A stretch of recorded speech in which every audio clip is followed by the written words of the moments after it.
Well, as we reported yesterday, Toronto police are investigating allegations of a number of sexual assaults on the TTC. Some believe that the perpetrator may be an instructor at York University. Now, yesterday we spoke with a young woman who came forward after seeing a post on social media describing an incident that was eerily similar to something she had gone through earlier this month. Tonight, we hear from another young woman who says that same man tried to touch her inappropriately after sitting next to her on the subway, and that incident happened more than 8 months ago.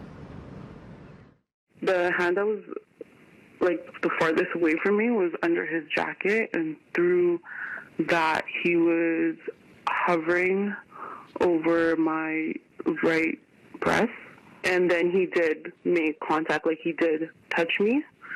And at that point I got up and I like pushed him like away so that I could get out from that seat. I remember going into work crying, and it was like I couldn't tell anyone because, well, it was my first day of work, and I just felt like so like stupid, you know, like stupid and naive. Like, how could you let something like this happen to you? When I saw his picture, instantly like something in me was like, I know this guy. Like, this is the guy.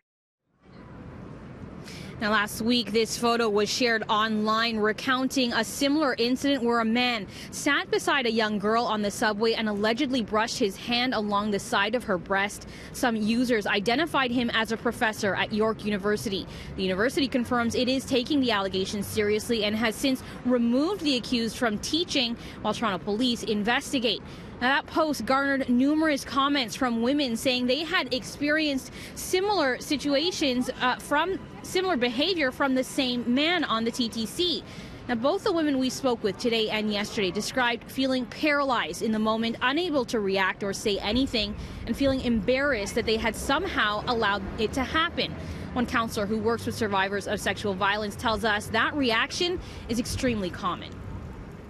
A lot of survivors talk about the fact that they were just frozen in that moment.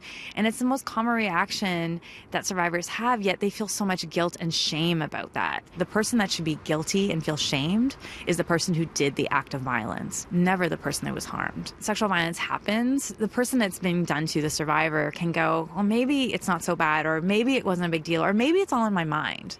But we have to actually take stock of the fact that no matter if it was a brush up against your breast, it was an inappropriate comment in a meeting, or someone raped you, those all matter.